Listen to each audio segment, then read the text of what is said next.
Another day, another package. Siyempre, bubuksan natin. Hindi natin malaman kung anong laman kung hindi natin siya bubuksan.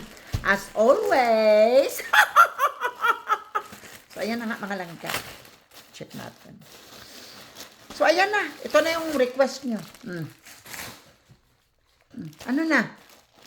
Request granted. Sa mga gusto ng USA. Kasi makulay na buhay. USA man tayo. Binigyan man tayo ni Lord ng makulay na buhay. Wala naman tayong magagawa dyan. Magpasalamat tayo, no? Ayan. 3 blue. 3 pink na request ng iba. And of course, 3 red. So, ayan siya.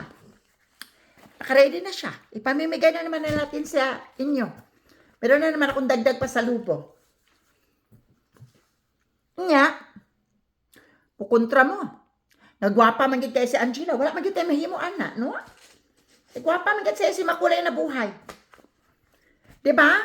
Diba man talaga ang ganda? Wala naman tayong magagawa. Paganda na ang usapan. Panalo na. Nga, may laban ba? Wala ka namang laban. Char. Diba? So, ayan mga langga. Ang inyong request, ang inyong order ng mga USA cup. So, aside from this, I think we already have 24 pieces. Nakadalawang dozen ako na orders. So, that's 24. So, dagdag ko lang to. Mga pasalubong ko. Kasi malapit na naman akong uuwi. Mag-travel na naman tayo. Mag-tour na naman tayo. Alam niyo na, pag nasa Pilipinas, hindi naman ako pwedeng sa bahay lang. Kaya nga may budget tayo, di ba? Kailangan natin ng budget talaga for travel para maikot natin ang buong Pilipinas. Hindi pwede magtambay lang. Sayang ang ganda. Kaya sa mga mapuntahan kong lugar, get ready. Diba? Pag nasa lugar kayo na nandoon kami, kumalbit ka lang. Mag-dinner tayo or mag-lunch tayo. So we can get each other. We can get to know each other. Para perfect ang laban. Diba? Ganyan lang, Day. No? So, paano?